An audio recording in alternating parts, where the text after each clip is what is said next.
How many of you wake up every morning wondering what your ideal self would be? How many of you not only have asked this question, but know the answer frontwards and backwards? You know who has? Drake White, an American country music singer and songwriter. So I live in Nashville, Tennessee, and this is like country music capital of the world. And on the podcast, I haven't had a single conversation with any country musicians, I don't think.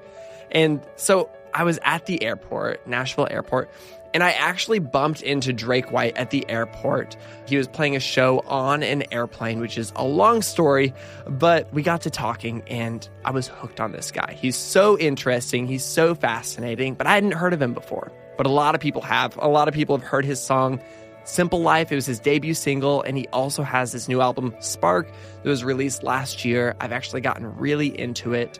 And so a lot of you have maybe heard of Drake White. Many of you have probably listened to his music on the radio, but how many of you know his story? How many of you have taken the time to understand why Drake has made it his life's mission to thrive off of the impossible? If Seth Godin is right about the definition of creativity, which is anything that is outside of the rule books, then Drake White is as creative and unique as they come, in the music world and outside of it. I'm Branden Harvey, and this is Sounds Good, the weekly podcast where we have hopeful conversations with inspiring people who are rejecting cynicism and using their lives to make an impact. I'm so excited about this conversation, so let's just jump straight into it.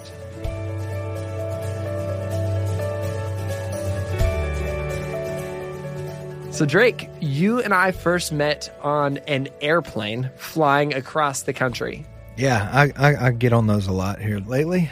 The key difference in this situation is that instead of you just getting on an airplane to sit and to patiently wait for your arrival, you got on the airplane with all your gear and with your band. And as soon as we got up to cruising altitude, you and your band broke out your instruments and you guys played a concert on Southwest Airlines. Yeah, dude, that was pretty rad, wasn't it? It was super amazing. Yeah. I've been working with Southwest for a while, telling stories with them, and they're like, Branden, we can't tell you who is going to be on the plane, but we can tell you that there's going to be a surprise. Yeah. And we want you to Snapchat it and take photos for Instagram. And I was like, yeah, I can definitely say yes to this. For sure. And probably disappointed that I wasn't the rapper, huh? Yeah, I was like, this isn't Drake. This isn't Drake. This is Drake White.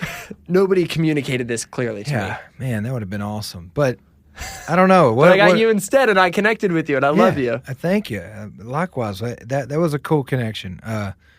Now that I'm getting back and linking all the things together, you know, we meet people. That's what we do for a living, and I love that. I love loving on people and meeting folks and just finding out their stories. So I'm glad we're here, man. Good, man. Yeah, and that's a reason that I was early on drawn to you is I know that you're a talented musician and I love your music, and it's added to my library on Apple Music and everything, and I hear it pretty regularly now since we first met. But more than you just being a talented musician, you're a storyteller, and you're passionate about people's stories, and you're also passionate about living out a creative story that makes an impact. And so I'm excited to just dive into who you are, why that somehow became true about you, and what that looks like in your life. Cool, man. Well, I'm stoked too. Good. I'm an open book, so perfect. Well, to start off, let me ask you: 90% of the time that I see photos of you, and the last time we saw each other, you had a $2 bill stuck in your hat. You don't have a $2 bill stuck in your hat. Where is your $2 bill? Oh man, it's in my pocket.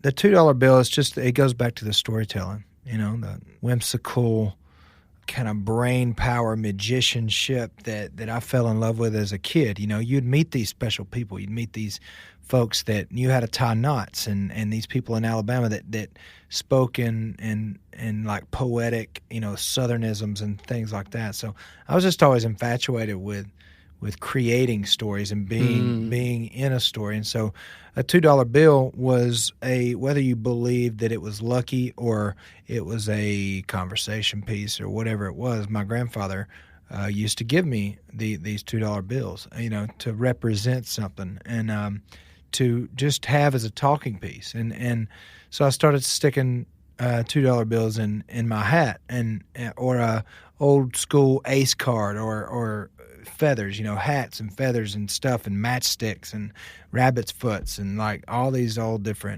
things. It's not, they're all for the muse, for the giant muse of storytelling and songwriting and being that magical person that I loved as a kid, and maybe giving a kid or giving somebody a story. And that's what those are about, Yeah, because you can just throw down a $2 bill as a tip, and all of a sudden, instead of that just being a $2 tip, it's a special moment. It's an experience. It's an opportunity, I've got a really cool story about $2 bill that I met Billy Gibbons. I was working some with them, and he came out, and I noticed he tipped the guy 10 $2 bills. And that's the way Billy Gibbons, he carries like $200 and $2 bills. That's amazing. Around with him. And it's for that. It's like you only live once. If you're lucky, you get 100 years on this earth. So why not create, just nectar-filled flowers everywhere, just like little droplets of joy, and memories. And whether it be, meeting somebody on an airplane or traveling abroad or being, going to the grocery store, you can make somebody's day, and it's about that energy that you give off that I find fascinating. That's incredible, and I love the intentionality that goes into something like that. To pick up a bunch of $2 bills, I don't even know where you do that. You just do that at the bank. The bank, yeah. Yeah, so you just go to the bank and you pick up a bunch of $2 bills. That's more effort than I've ever given towards getting any money in general. But then you just get to create these experiences everywhere you go, and there's something beautiful about being out in the world and looking for opportunities to make someone's day or to create a memory or to be a part of a story. Oh, it's wonderful, isn't it? It's a thing. It's like when you start living for that and start living for other people, and I'm learning to do that more. We're all selfish beings as kids. We're all eating our Gerber, baby food and mama this and dad this, and it's all about you. And as you grow older, my dad told me that the more you make life about other people, the better it gets. And my wife is an absolute saint. She's way cooler and better than I am, and prettier too, thank God. But my dad told me that the more you make life about other people, the better it gets. And at 19, I was like, that makes no sense, dude. Like, it's about my goals and my things, and I was very goal-oriented, very driven to the max, like to the point where I was just bowling through my life. And as I married her and started sharing my life and my responsibilities, I started really getting a sense of what he was talking about and kind of where my faith lied, what my purpose as a musician was, and what my that was my talent, and that was one of my tools. But I had multiple tools, and how do you use those tools and those talents to help, just to help in some way, shape, form, or fashion? That's the way you get up every day before your feet hits the ground. How can I help and be a vessel for good and be a vessel for, in my case, my faith drives me to God, and like, how can I be of help to somebody, or whether that be performing or raising money or just swinging a hammer. I don't know what it is. And being open to that spontaneity to go out and just rock it. What was your childhood like with that kind of upbringing of your father's wisdom? And it sounds like your grandfather was a part of your life in that way as well. My grandfather was a preacher in a small Baptist church in Alabama, which sounds like this small-minded, small thing, like just because of the past and the history. Well, my grandfather was a preacher too. Cool. No matter what you kind of think of that from the surface, when you dig in deep to what he was, he loved motorcycles and cars. My grandfather I'm speaking of. He loved motorcycles and cars and was kind of a rebel. He loved going out and living off the land and farming and being a hunter and being like a conservationist. He was that type of dude, but his heart was stole by the Spirit in a good way. He just kind of he found what he says. He found God and he found his bliss in life. But he would go and hang out with these what my grandmother called roughnecks. And I was always fascinated And growing up, you asked me what it was like to grow up in Alabama in the foothills of the Appalachian Mountains. I was fascinated by these craftsmen, by the woodworkers, by the framers, and the guys that could tear a tree out of the ground and make a swing out of it. Wow. You know, or these artisans who had honed their craft. Sure. It could make a boat run, or it could build these masterpiece cabins out of the side of a mountain. You know, I was always infatuated with that type of grit and that type of gall. And you learn that those type of guys, they're a lot of different characters. And there's a lot of different stories that come along with those circles of those lunch hours, I guess you'd say. Like lunch at a construction site. If you want some song ideas, bro, just go check out the construction site down the road. And we were in a conservative part of the country for sure, but I had a very liberal upbringing in the fact that I could bang on pots and pans. I got in trouble in third grade, and my third grade teacher told me that I was socially unacceptable to society. Whoa. Told my mom that. Freaked her out. She was like, but it was just, I was just an artist, and I was just a kid that I would have done better at a Montessori school or something, you know, where I could have just like went crazy. And, you know, I grew up on a creek bank where I could fish and I could catch frogs, and I watched fox and I watched bobcats and stuff, and learned bird sounds and could mimic them, and learned how to sleep on the ground at night and build a fire and all this stuff. Did you ever get made fun of for being a little bit different than everybody else? It happened. It happened for sure. My mom's a cosmetologist, and I wasn't afraid to wear, you know, weird clothes or weird shoes or whatever weird means. You know, it was just something that I was the dude that would ask the girl to dance at the prom. Like, I didn't care. Yeah. I didn't care if I was, you know, my sister was older than me, so I knew that girls were just as scared as I was. And I could go up to and be whoever I wanted to be. And I got liberated like that because of my aunt, my uncle, my mom, and my dad, and those people that were like, oh, that's cool, dude. That's cool. Like, do your thing. And like I said, we went to a small Baptist church, which rings this big thing of, oh, man, they were conservative, right-wing Christian folks. But it sure didn't feel like that. You know, it felt very liberating to be raised in my family and to be a musician, you know. I guess in hindsight more so, at what point do you think that you started to become a musician? Oh, man. It was later. It was definitely later. I knew I could sing in first grade at our first grade play because the pretty girl, Lindsay Wagnon, said that hey, you're pretty good at singing. She probably has no idea about that. And then about 18 or so, I was singing a Black Crow song at a campfire where I thought the guy sucked that was singing at the time, and I was like, hey, let me sing She Talks to Angels. I said she talks to angel, and I just kind of gripped into it and went for it, and everybody kind of turned. Nobody was paying attention to him, and they turned, and I was like, well, that was pretty fun. And you know, it was about football and baseball. Small town Alabama. I mean, if you're not going to go play pro baseball, I mean, you're going to go work at Goodyear Tire and Rubber Plant, or you're going to go to college and get married and have a couple of kids and do your thing. And it's eat, drink, and be merry, man. I love that type of life if that's your life. But I always felt that I wanted to be nomadic. I wanted to be in a van, and I wanted to be in a band, and I wanted to have long hair and a beard and go out and write stories like Hemingway and Faulkner and go out. I always had that in my head, ever childhood. So you asked me when I knew the musician. That was college when I really knew that I was like, all right, I'm moving to Nashville where the best songwriters, in my opinion, in the world live, and I'm going to engulf myself in what it takes to be a songwriting craftsman and what it takes to be a true patron of the art. And you had this drive and this creativity, and I feel like those partner so well together because you were able to not just be creative alone, but you're able to say, hey, let's go out and make something of this. Let's go make a record. Let's move to Nashville. Let's figure this out. Creativity. Yeah, I mean that I would take somebody if I was a coach and I was going to put some people out into the world that were going to succeed at songwriting or artist or or something, somebody that was going to succeed in this art entertainment world. I would take the driven guy or gal that never takes no. They just find a different way. They're charismatic. They smile a lot over the uber talented dude or girl that can sing every note in the right key, because we're not pianos, you know.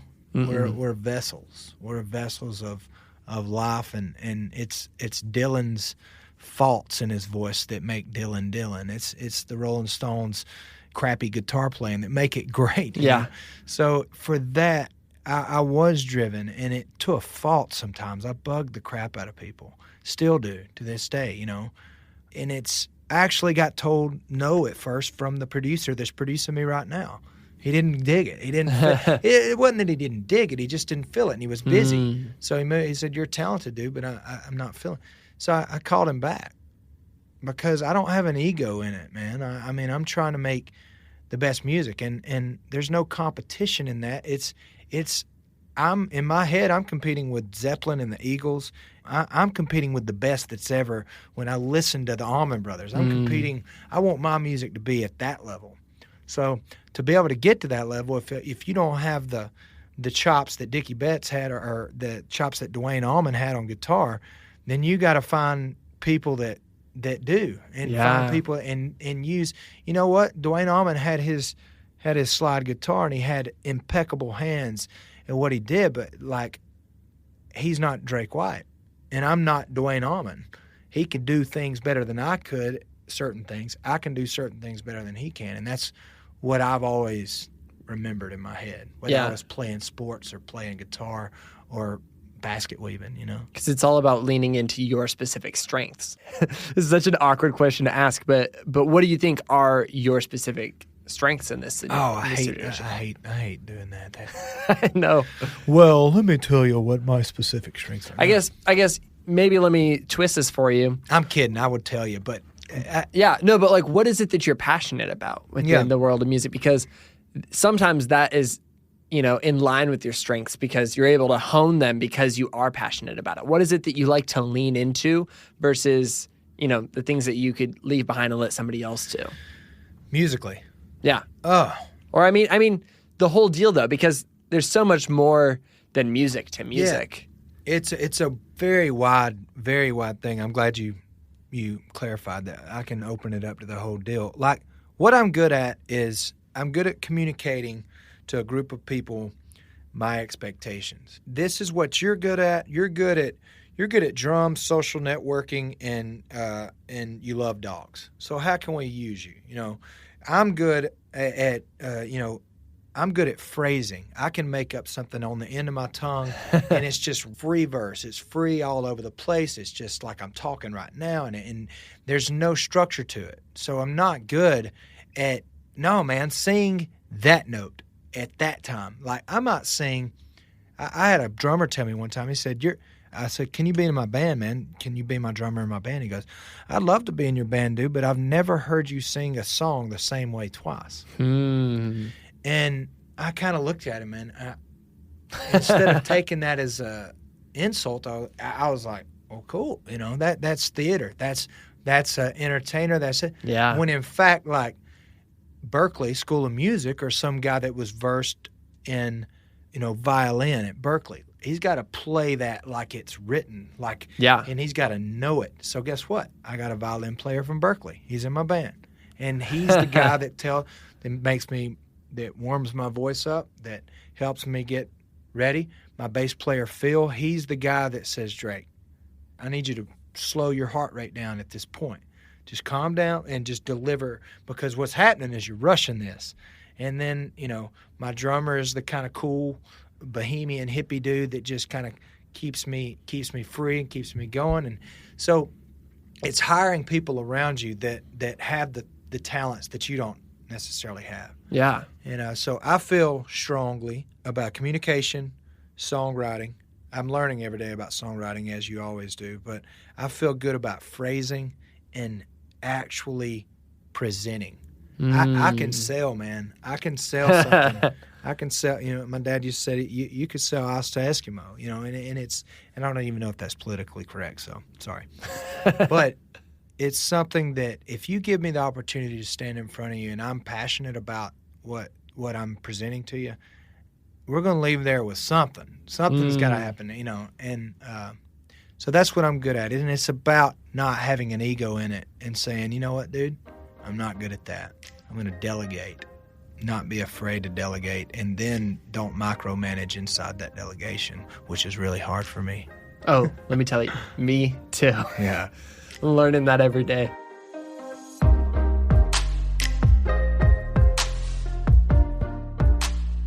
I just wanted to take a quick break from this conversation to tell you about Talkspace. One of the overarching themes of Sounds Good over the last 2 years has been mental health. We've had so many conversations with our guests about how we can take better care of ourselves so that we can take better care of the people in our lives and make a bigger difference in the world. And that's why I am so excited to have Talkspace, the online therapy company, sponsoring this week's episode. Personally, I started going to counseling to take better care of my mental health right as we launched the podcast 2 years ago. I always thought you needed a big crisis in your life to start therapy, but I've discovered it's so incredibly helpful to talk with a therapist at any point in your life. Talkspace makes it easy to connect with an experienced, licensed therapist that you pick based on your preferences for a fraction of the price of traditional therapy. And it's especially amazing if you're anything like me and you travel or you have a really busy week-to-week schedule. To match with your perfect therapist, go to Talkspace.com/sounds. And as a special offer for our listeners, and I love this, you can use coupon code COUPON to get $30 off of your first month and show your support for this podcast. That's coupon and Talkspace.com/sounds. Talkspace, therapy for how we live today. And now back to the rest of the conversation.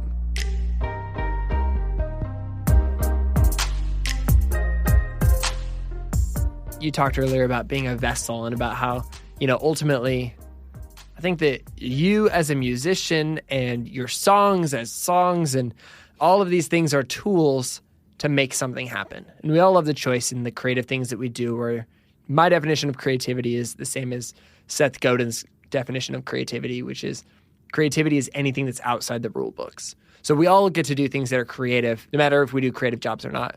But the opportunity we have with that creativity is to make something happen. And we get the opportunity to choose what that end result is.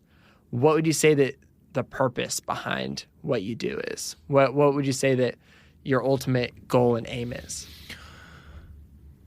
My mission statement is something that I clarified a while ago, and it's ever changing, ever evolving. But I think it's important to write it down. And that mission statement is to create art, not just music, to create art following your true heart's bliss, not the trends, not the this, not the this.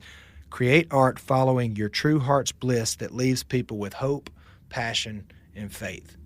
Wow. Oh, man.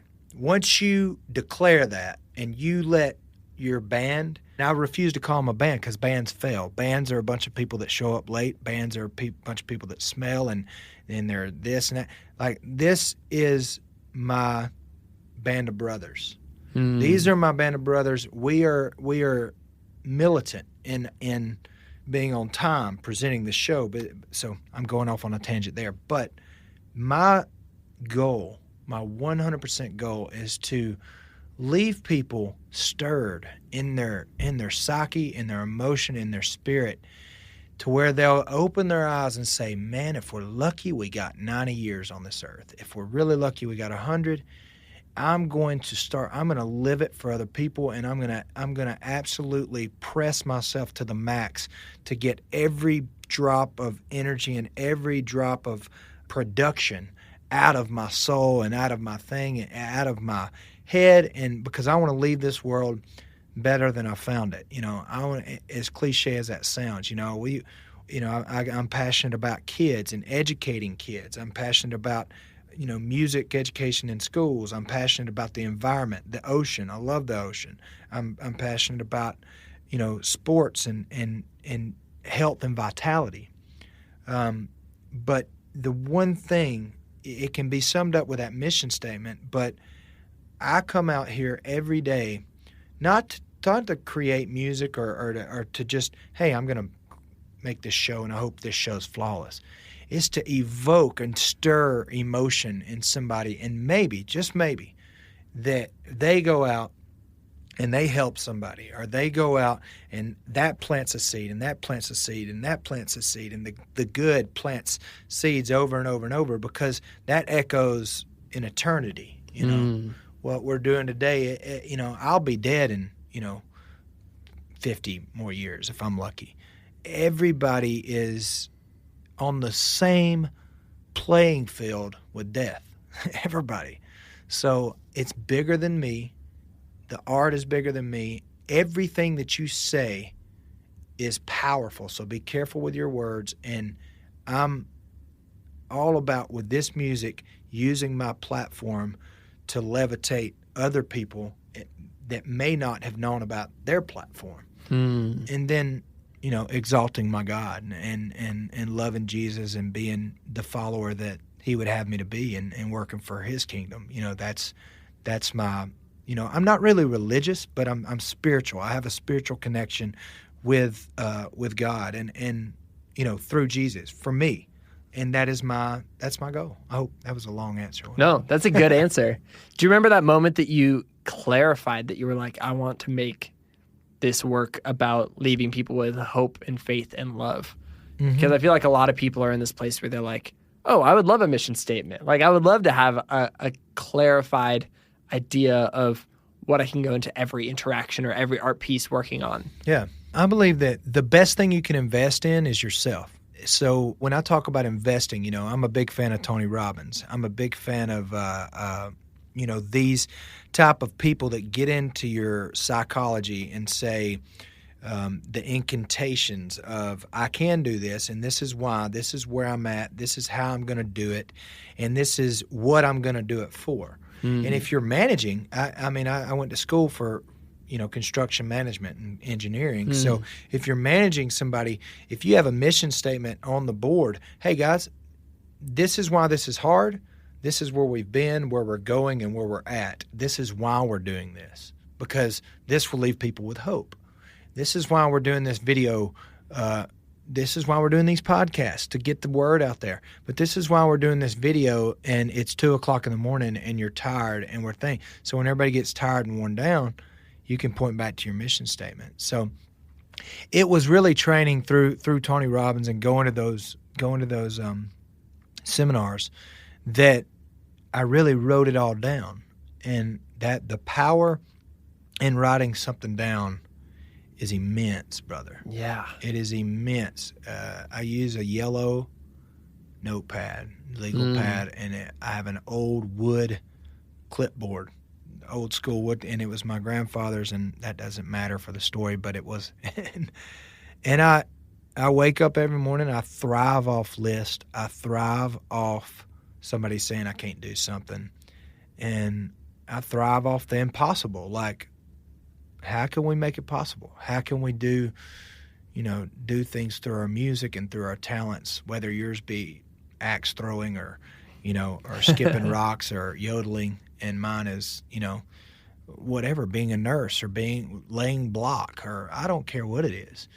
You can go out there and make a difference. And that's something that I wake up every day very excited about.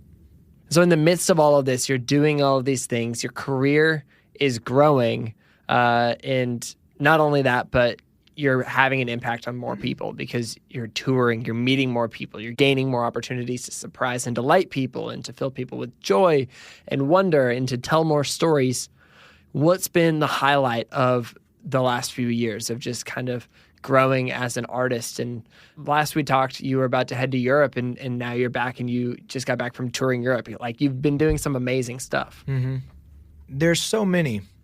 The highlight for me is simple as this. Walking out this morning at 9:30 and my wife going, all right, have a good day. And I got my guitar in my hand and I got my computer in my hand, and I'm going to write a song. And it's like, bye, honey, have a good day at work. Remembering that I've accomplished that. We are writing music every day, and that is my job, among many other things. But that's my job today, is to go sit in a room with some of the most talented people in the world, and that's the highlight when I realized that. And I could go through the bucket list of the Ryman of playing at Fenway Park. All those are great, but the highlight is the peace and the clarity of looking your loved one in the eye and saying, I'm doing what I'm supposed to do. What God put me on this earth to do, that's what I'm doing every single day. Does that make sense? Is that, I think it does. I don't know why I just answered my question. I'm a lunatic, man. But that's the highlight for me, to be reassured that I'm doing the right thing, because there's so many times through my teens and my 20s where I was not sure. I was not sure at all. The tours are great. The band's great. Having my guys all up there pulling the same direction. But to have your wife look at you and go, yeah, I'm proud of you. And your mom and dad, I'm proud of you. You're doing it. You're doing what you're supposed to do. That's the highlight of all this. That's beautiful. Thank you. Man, I just love everything that you're up to.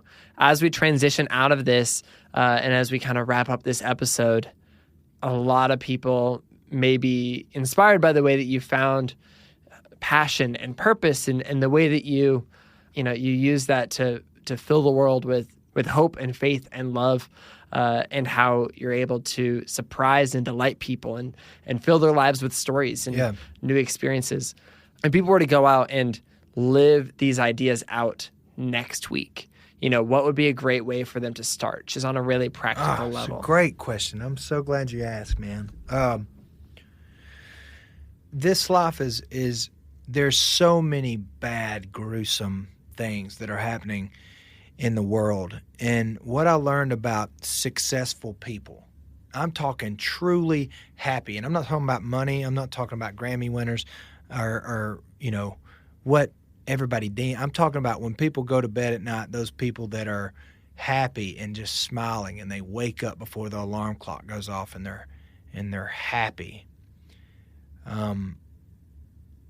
I think the best place for you to start is a honest conversation with your guts, and writing down on your yellow piece of legal pad where you think you're at today. On your scale of 1 to 10, 10 being the best person in your mind that you could possibly be. I'm talking body, working out, everything. Everybody has that six-pack abs with those great biceps.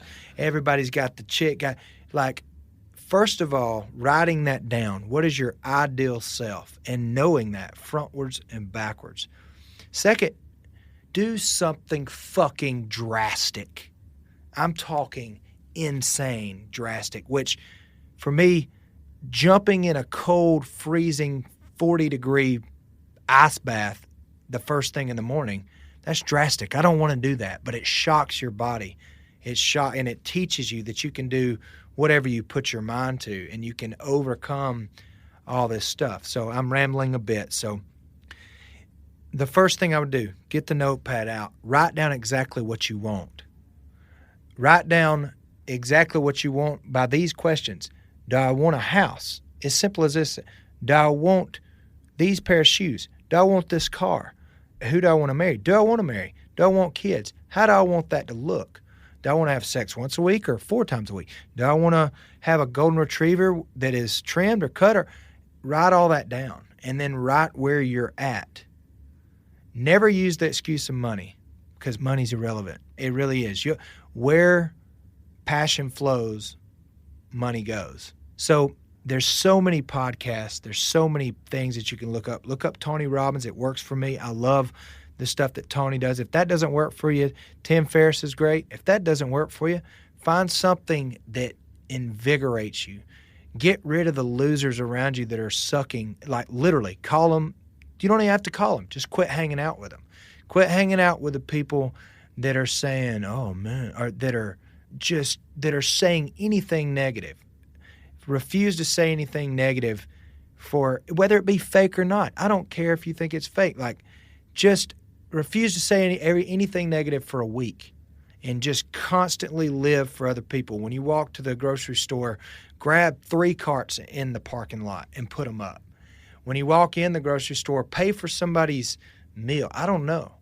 Do things that are out of this world that you would never think. And what that means, whether it be jump in a cold bath or pay for somebody's Starbucks smoke-a-laka mocha, that it doesn't matter. Just do something that shocks yourself, and you'll get addicted. You start getting addicted to that thing. And this, Tony Robbins teaches all this. But I just really believe in do something that freaks people out. That freaks people out. Like buy somebody a set of tires. Call your mom and tell her you love her. Or I don't know. And so to start down this path, I guarantee you if you did that right now, like we could literally walk out this door after this podcast, find somebody and just completely blow them away by some kind of act of kindness. That's what I would say is the most important thing. Random acts of kindness. There is opportunities to make memories with waiters, with coworkers, with bosses, with sharpening your pencil. I'm looking at a pencil. I know that's super random, but there is so many opportunities. You just have to train your mind to see those opportunities inside the day, to see those opportunities with your loved ones. Come into your wife, if you're not married, or your girlfriend or your boyfriend or your dog or whatever, and like walk into your house and go, "Hey, honey, I'm home." Just freak her out and just go grab her and hug her and just, that's weird, right? That's totally weird. But if we did that, and I'm speaking to myself, I don't do that every day, but I should. I try to do it because that's like, oh, we only got 50 more years on earth.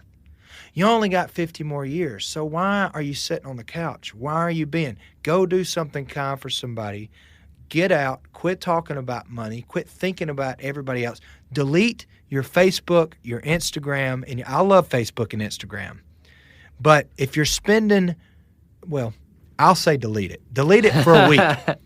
But with your social networks, delegate 30 minutes a day for those social networks. 30 minutes. And that's not you streaming or surfing or comparing yourself with the next person. Just do it. For a week, 30 minutes a day. I'm not going to do any more social networking than that. And that's going to be from 7 to 7:30 or from 6:30 a.m. to 6 o'clock. As weird as this sounds, I'm an old Alabama boy that keeps a pocket knife, and I've got, an old hunting dog and love to hunt. Meditation, man. Meditation. There's an app called Headspace. Download it. It's 10 minutes a freaking day, dude. And it zens you out.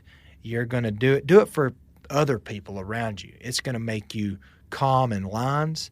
You're not going to freak out and at the DMV when you're redoing your driver's license. But I regress. Write your goals down.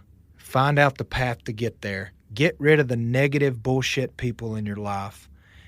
Random acts of kindness. You can change somebody with one word, with one thing. Remember that what you say echoes in eternity. I think I've answered the question. Now I'm just rambling, but that's it. That was beautiful. That was amazing. Awesome. What a way to wrap up the podcast. Drake, thank you so much for your wisdom, for your life, for your creativity, and for being on the show. Oh, well, I'm just crazy as a loon. So I appreciate you having me and listening and rock and roll.